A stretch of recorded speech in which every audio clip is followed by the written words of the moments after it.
Graças a Paz, meus irmãos. Vamos dar continuidade ao nosso estudo bíblico, resumindo os livros da Bíblia, estudando aqui como esboço o livro através da Bíblia, livro por livro. Então, nosso intuito aqui é que os irmãos tenham em mente, quando abrir determinado livro, já ter em mente de que se trata este livro, né? De que assunto ele vai abordar, quais são os temas principais. Hoje vamos continuar com o livro de Daniel. Semana passada não foi possível transmitir aos irmãos e já peço desculpa novamente, mas hoje estaremos aqui para transmitir o estudo da Palavra do Senhor. Que Deus possa estar abençoando a vida dos irmãos. Peço aos irmãos também que não deixem de estudar em casa, fazer os seus devocionais, os seus estudos, de forma que venha edificar sua própria vida.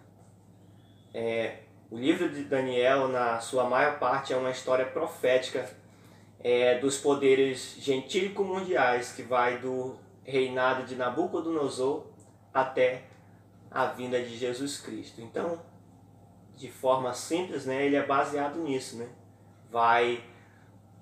Ele vai falar uma história profética, né?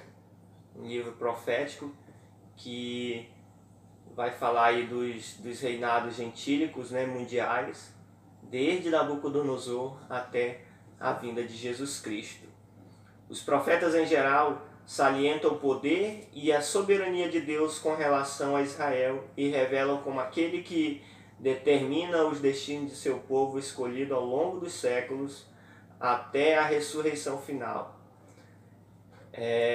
Os outros profetas, eles são, digamos assim, revelam aquilo que Deus transmitiu a eles baseado somente no povo de Israel, né? A restauração de Israel até o seu destino final. Já Daniel, por sua vez, destaca a soberania de Deus com relação aos impérios gentílicos do mundo e revela a Deus como aquele que domina e governa os negócios desses impérios até a época da sua destruição na vinda de seu filho. Então essa é a característica do livro de Daniel, né? Vai falar dos reinados gentílicos, né? Dos impérios, desde a época de Nabucodonosor, como eu mencionei, até a vinda do seu filho. O Campbell Morgan, ele escreveu a seguinte frase a respeito do tema do livro de Daniel. Ele diz assim: a visão é a de um Deus que governa cheio de sabedoria e poder, de reis que reinam e desaparecem na elevação e queda de dinastias e impérios, enquanto Deus, entronizado no céu, governa os seus movimentos. Então, resumiu, e concordo com ele, de uma forma bem simples, né? Que os reis vêm e vão, né? Aparecem e desaparecem, impérios, dinastias, poderes, mas Deus governa todos esses poderes do seu mais alto e sublime trono, né? Nada foge ao controle de Deus e tudo está determinado por Ele. O tema de Daniel pode ser resumido da seguinte maneira: Deus revelando como o que domina a elevação e a queda dos reinos deste mundo até a sua destruição final e que estabelece seu próprio reino. Por causa de suas muitas visões, o livro de Daniel é chamado o Apocalipse do Antigo Testamento. Então, por causa da característica das visões, né, futura, né, da sua característica escatológica, ele é chamado o Apocalipse do Antigo Testamento.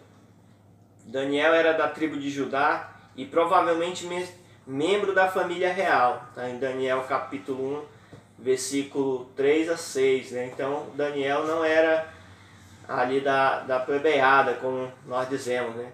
Mas ele era um nobre, provavelmente da família real ou da corte.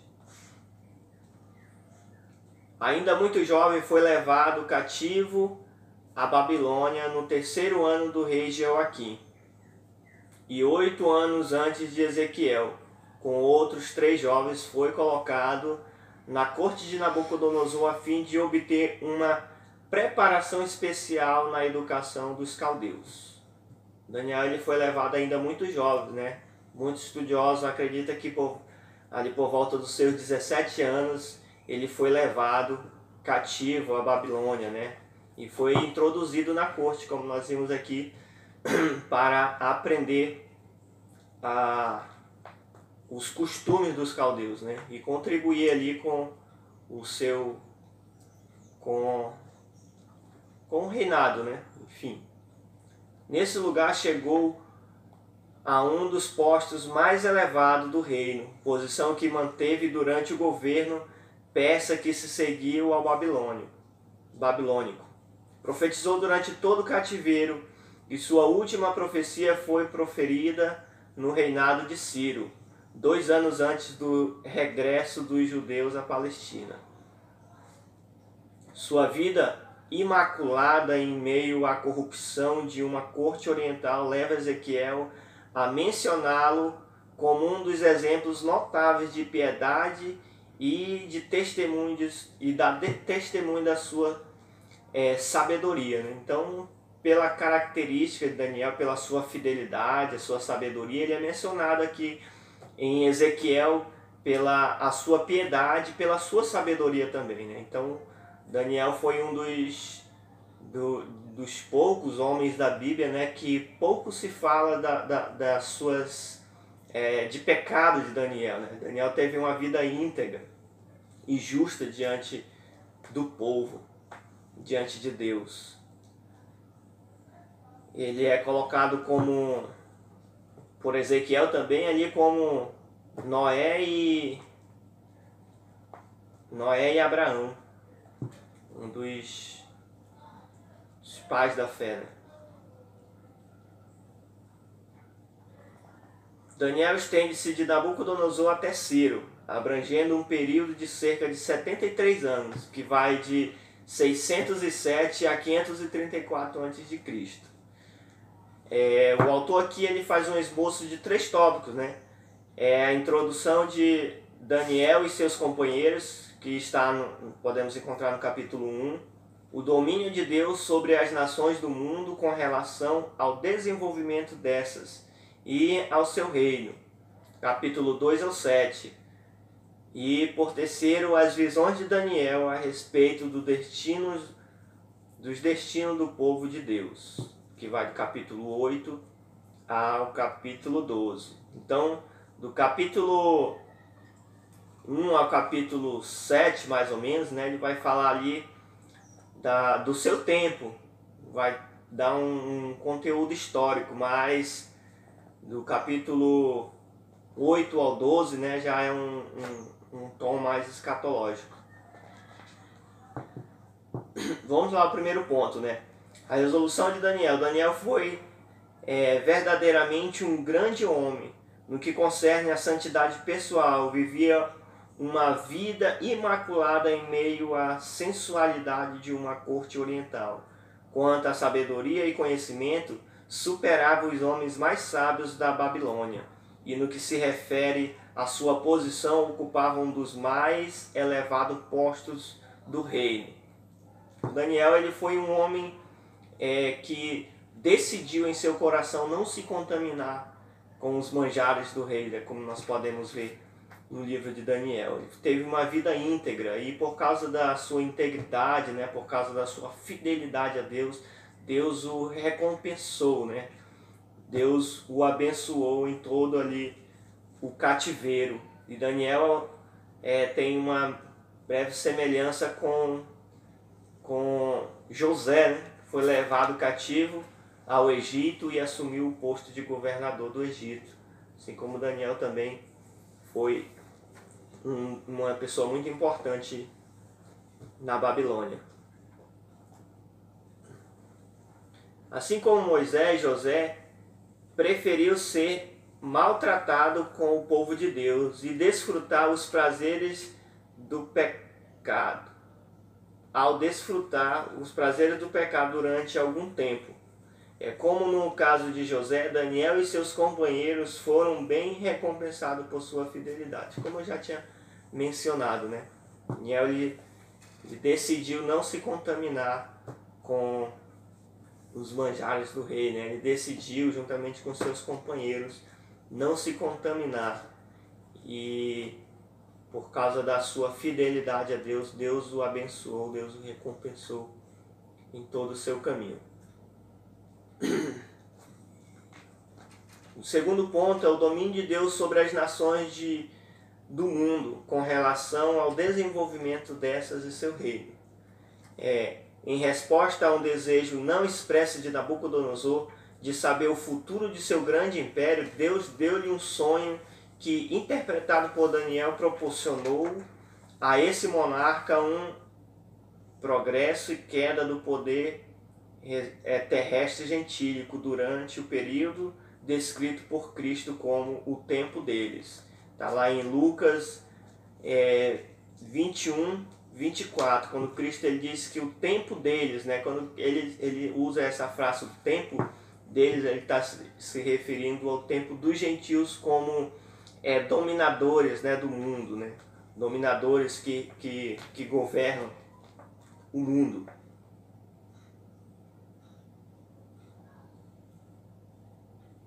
Com o tempo deles, referimos-nos ao período de tempo durante o qual o domínio mundial está nas mãos dos gentios, em vez dos judeus, e durante o qual os judeus estão sob o governo gentílico. Esse período começou com o cativeiro em 606 a.C. e terminará com a vinda de Cristo. Então, o poder gentílico vai repetindo de Nabucodonosor até a vinda de Cristo, né?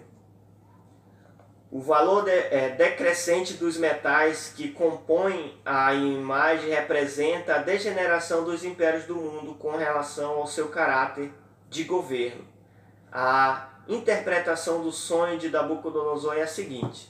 Então, vamos ver aqui a seguinte interpretação do sonho de Nabucodonosor. A cabeça de ouro representa o império de Nabucodonosor, na Babilônia, que vai de 606 a 538 a.C. O poder de Nabucodonosor era absoluto, ele podia fazer o que quisesse.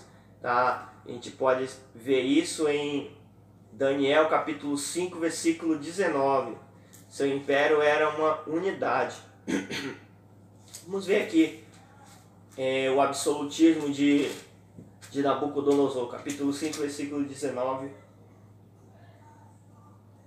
Diz assim: por causa da grandeza que lhe deu, povos, nações e homens de todas as línguas tremiam e comiam diante dele. Matava a quem queria e a quem queria deixava com vida. A quem queria exaltava e a quem queria abatia. Então, ele era soberano, né?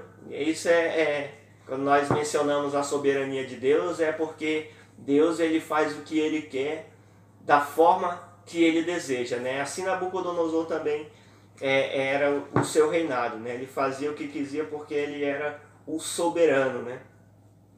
O peito e os braços de prata representam um império inferior, Medo-Persa. Vai de 538 a 330 a.C. Esse reino era inferior ao primeiro, porque seu monarca dependia do apoio da nobreza e não podia fazer o que desejasse, como demonstra a incapacidade de dar e de livrar Daniel da cova dos leões, né? A gente pode ver isso no capítulo 6, do versículo 12 ao 16, que ao dar o decreto, né, ele não podia voltar atrás, ele não podia fazer o que quiser, ele dependia das leis dos medos e dos persas. Esse império era duplo, composto dos impérios da Média e da Pérsia. Então, já era um império que não era absoluto, né? Era um império misto, governado por duas nações, na união de duas nações. O ventre e as coxas de latão representam o império da Grécia, inferior em valor, vai de 330 a 30 a.C. O governo de Alexandre foi uma monarquia apoiada pela aristocracia militar, tão fraca quanto as ambições de seus líderes. Esse império foi mais tarde dividido em 4 partes. Está em Daniel capítulo 6 e capítulo 8, verso 8. As pernas de ferro, os pés e os dedos, parte de ferro, parte de barro, representam o Império Romano, que vai de 30 a.C. até a volta de Cristo. Aqui está representado uma forma de governo mais inferior ainda. O Império de Roma era eleito e seu poder dependia da boa vontade do povo. Nos últimos dias, esse império será dividido em 10 partes. A mistura de ferro com barro nos 10 dedos simboliza ainda outra deterioração desse governo numa monarquia democrática em que o monarca executava a vontade do povo. Daniel capítulo 2, 41 a 43. Então aqui nós vemos o resumo a interpretação da estátua do sonho de Nabucodonosor, né? Vendo por último aqui o reinado o Império Romano, que vai de 30 até a vinda de Cristo. É a forma de governo a qual nós vivemos, né? Que o governante, o monarca, o presidente, ele é eleito pelo povo, né? Ele é colocado ali o voto do povo. A imagem de Nabucodonosor, a recusa dos 3 judeus de prestar adoração à sua libertação da fornalha ardente. Capítulo 3. E outra visão é a visão da árvore por Nabucodonosor, sua grande e a restauração. Capítulo 4. A história pessoal de Daniel sobre o reinado de Belsazar e Dário, capítulo 5 ao capítulo 6. A história pessoal de Daniel sobre o reinado de Belsazar e Dário, capítulo 5 ao capítulo 6. Repetir aqui a leitura. Sob o reinado de Belsazar, a interpretação da inscrição na parede, capítulo 5. Sob o reinado de Dário, a libertação da cova dos leões. Então, sobre o reinado de Belsazar, o acontecimento foi a escrita na parede, né? E sobre o reinado de Dário, a libertação da cova dos leões, né? Deus livrando Daniel ali na cova dos leões. A visão das 4 bestas, capítulo 7. Esse capítulo trata do mesmo tema do segundo, a elevação e queda do poder gentílico. No capítulo 2, os impérios são vistos do ponto de vista político, com relação à degeneração da sua forma de governo. No capítulo 7, são vistos do ponto de vista moral, com relação ao seu caráter, feroz e destrutivo, como se demonstra pela simbolização de bestas ferozes. No capítulo 2, a visão foi adaptada ao ponto de vista de Nabucodonosor, que via superficialmente o Império Mundial como uma esplêndida figura humana, o reino de Deus, a princípio, como uma mera pedra, no capítulo 7. A visão foi adaptada ao ponto de vista de Daniel, que discernia os impérios quanto ao seu verdadeiro caráter de bestas ferozes, e que desde o princípio distinguia a superioridade e o triunfo do reino de Deus. Então nós vemos aqui o resumo de todas essas visões de Daniel, né? Como elas se interpretam. Aí a interpretação da visão é a seguinte, da visão dos 4 animais ferozes.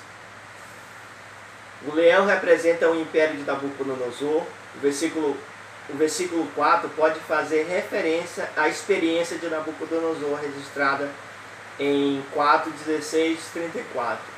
O urso simboliza o império medo-persa. O levantamento de um lado significa a força superior do império persa. As 3 costelas em sua boca representam 3 reinos que esse império subjugava, que era Lídia, Egito e a Babilônia. O leopardo representa o império da Grécia. As asas significam a rapidez de suas conquistas. As 4 cabeças significam as 4 divisões em que foi dividido o império depois da morte de seu governante. A besta não descrita representa o Império Romano forte e terrível. Os 10 chifres significam os 10 reinos em que serão divididos nos últimos dias. Desses chifres sai um outro, o anticristo, né, que é aquele chifre mais robusto que sobressai. Os dias dos 10 reinos testemunharão a vinda de Cristo em poder, que destruirá esse grande sistema.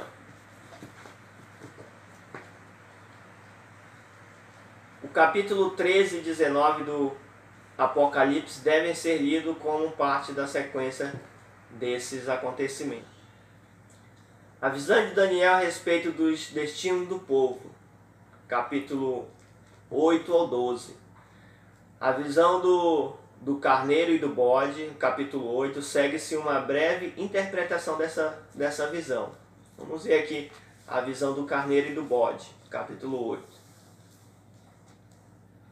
A visão do carneiro e do bode. O carneiro bicórnio representa os impérios da Média e da Pérsia. O bode significa o império grego que destruiu a Média e a Pérsia. O chifre que se vê entre os olhos do bode representa Alexandre Magno, governante do Império Grego. Os 4 chifres que surgiram depois da queda do chifre, os 4 chifres que surgiram depois da queda do chifre grande representa as 4 divisões do Império de Alexandre após a sua morte. O chifre pequeno que surge de uma das divisões do Império de Alexandre após sua morte. Versículo 9 e 14. Alguns eruditos creem que as predições referentes ao chifre pequeno foram cumpridas por um rei sírio chamado Antíoco Epifânio, que na sua feroz perseguição aos judeus contaminou seu santuário e tentou abolir a religião judaica. Outros afirmam que o fator tempo mencionado nos versículos 17, 19 e 23 transfere o cumprimento da profecia para um fim dos tempos, quando o anticristo, do qual Antíoco não passa de uma sombra, aparecerá, né? Então, diz aqui que o mais cabível, né, que mais se encaixa é que esse Antíoco Epifânio é uma representação do anticristo que virá no final dos tempos. A visão das 70 semanas, capítulo 9. Ao aprender com as profecias de Jeremias que os 70 anos de cativeiro de Israel foram cumpridos, Daniel foi à presença do Senhor interceder pelo seu povo. Enquanto orava, foi enviado um anjo para revelar-lhe o futuro de Israel. A nação, em verdade, seria restaurada do cativeiro, mas essa restauração não seria a última. Um período de 70 semanas, mas literalmente 77, né? Ou 70 vezes 7. Interviriam antes da consumação da história de Israel. essas semanas não são semanas de dias, mas semanas proféticas de anos, por meio de cálculos cuidadosos. Os eruditos descobriram que esse período marca a data exata da primeira vinda de Cristo e determina o tempo do reinado do anticristo. As 70 semanas estão divididas em 3 períodos. Vamos ver esses 3 períodos que essas 70 semanas representam. 7 semanas ou 49 anos, o período inteiro das semanas tinha de calcular-se desde o decreto da reconstrução de Jerusalém, que foi dada em março de 445 a.C., durante o reinado de Artaxerxes. Está lá em Neemias capítulo 2, do versículo 1 ao 10. O império dos 49 anos provavelmente representa o tempo ocupado na construção do muro, como se menciona em Daniel 9, 25. As 62 semanas, ou 434 anos, depois do período dos 49 anos, 62 semanas, ou 434 anos, que somando, né, dá 483 anos, ou ao todo, né? Passaria antes da vinda do Messias. Calculando-se, então, esses 483 anos, eles passariam antes da vinda de Cristo, né? Antes da vinda do Messias. Aí, ele diz aqui, ó, calculando-se desde março de 445 a.C., o ano do decreto para se construir Jerusalém, levando-se em consideração a diferença do calendário usando naqueles dias, e dando lugar para os anos bissextos. Os estudiosos calcularam que os 483 anos, ou as 69 semanas, terminaram em abril de 30 depois de Cristo, o mês em que o mês e ano exatos em que Cristo entrou em Jerusalém como um príncipe, o Messias. Então eles fizeram esse cálculo todo, né, para ir calculando ali que as 69 semanas elas terminavam ali na entrada triunfal de Jesus em Jerusalém como o Messias, né, como um príncipe. Está lá em Mateus 21, do capítulo 1, versículo 1 ao 11. Depois desse período, o Messias seria tirado. É o que se fala na profecia. Até aqui contamos 69 semanas das 70 e 483 anos dos 490. 490 que é 7 vezes 7, né? Seria contado de anos. 70 vezes 7. Resta ainda uma semana ou 7 anos para se cumprir. Entre as 69 semanas, a última semana, há uma lacuna durante a qual o tempo não é calculado em relação a Israel. Esse espaço é preenchido pela época da igreja, que não foi revelada aos profetas.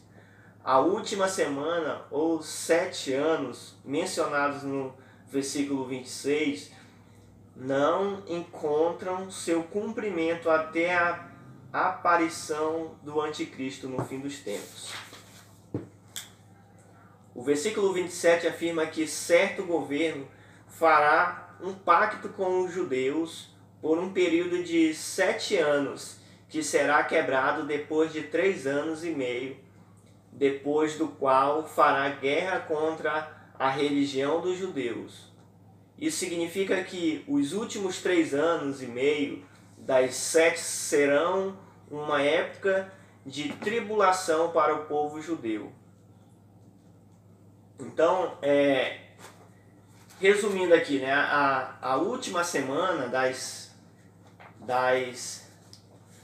70 semanas, né, serão os 7 anos da grande tribulação, onde ele vai citar ali que o anticristo fará uma aliança com o povo de Deus, né, com o povo judeu, e os seus 3 anos e meio, ele vai mostrar quem é, né, e vai perseguir, tentar destruir o povo de Deus.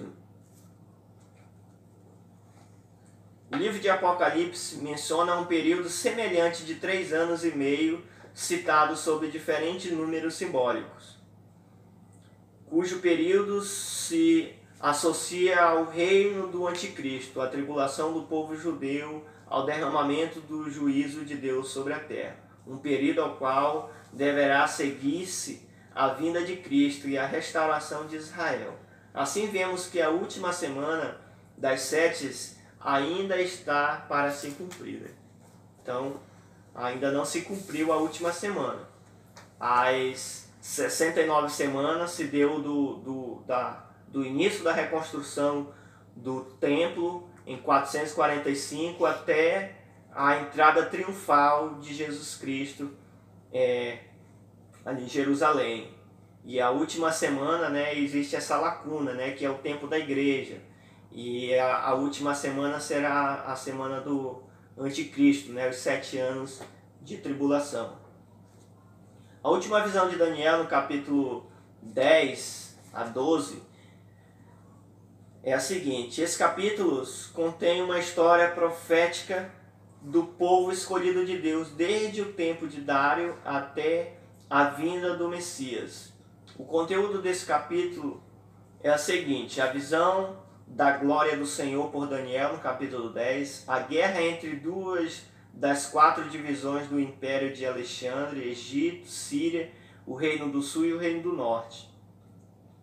Capítulo 11. A Palestina teve certa relação com as lutas entre esses países, por estar situada entre eles. Uma descrição profética de Antíoco Epifânio o Grande, perseguidor sírio dos judeus, um tempo que é um tipo de anticristo, né? Então, Antíoco Epifânio é um tipo de anticristo. No capítulo 11, versículo 21 ao 35. Daniel agora deixa de lado o Antíoco, o tipo do anticristo, para ver o anticristo, e descreve este último, no capítulo 11, do 36 ao 45. Vai falar também da grande tribulação e a libertação do povo judeu, a ressurreição, no capítulo 12, versículo 2 e 3. A última mensagem de Daniel declara que a palavra declara que as palavras que escrevera estão fechadas e seladas até o tempo do fim. Isto é, as visões não encontrarão sua interpretação completa até o fim dos tempos.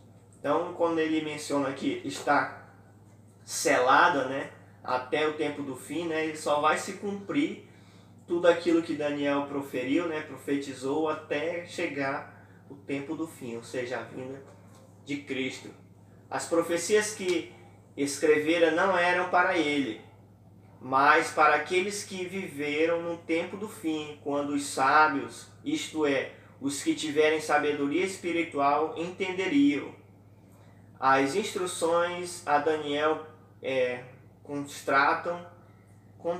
contrastam com as que João recebeu em Apocalipse. Então há um contraste entre Daniel e Apocalipse. Então aqui um breve resumo dos acontecimentos, da interpretação, das visões de Daniel, do que se trata o livro e que nós podemos tirar para nossas vidas do livro de Daniel. Que Daniel ele teve uma vida íntegra, né? Mesmo em meio ao mundo de pecado, em meio a uma sociedade devassa, idólatra. Daniel ele decidiu em seu coração não se contaminar, né? Não se misturar com o mundo de pecado. E Daniel, ele era um homem justo, né, e íntegro diante de Deus. Uma das coisas que me chama a atenção no capítulo 9, versículo 18, eu vou ler para os irmãos.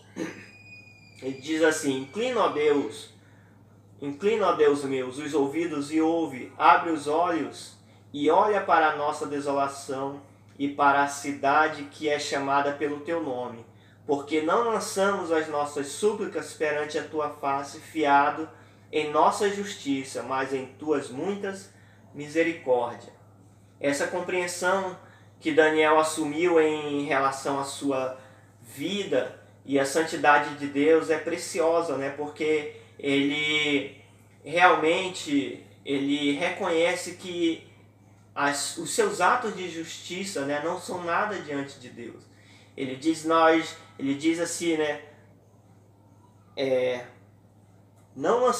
Porque não lançamos as nossas súplicas perante a tua face, fiado em nossa justiça, mas em tuas muitas misericórdias. Realmente eu e você não merecemos nada de Deus. Quando nós nos apresentamos a Ele, é baseado somente na sua misericórdia, né? Então, quando nós formos pedirmos perdão ou qualquer outra coisa de Deus, é somente baseada no amor que Deus tem por nós, não pelos nossos atos de justiça. E Daniel, apesar de ser um homem íntegro, um homem justo diante de Deus, ele tinha essa compreensão, que apesar da sua justiça, nada ele era merecedor. Tudo que nós temos e que nós somos é baseado na misericórdia de Deus. Mas nós somos feitos para esses atos, né? Aqueles que são tementes a Deus, aqueles que buscam a vida com Deus, buscam viver uma vida justa, né? Mas acrescentando que isso não é capaz de nos salvar. Nós somos salvos pela graça e misericórdia de Deus. Que Deus em Cristo nos abençoe, irmãos, e em nome de Jesus.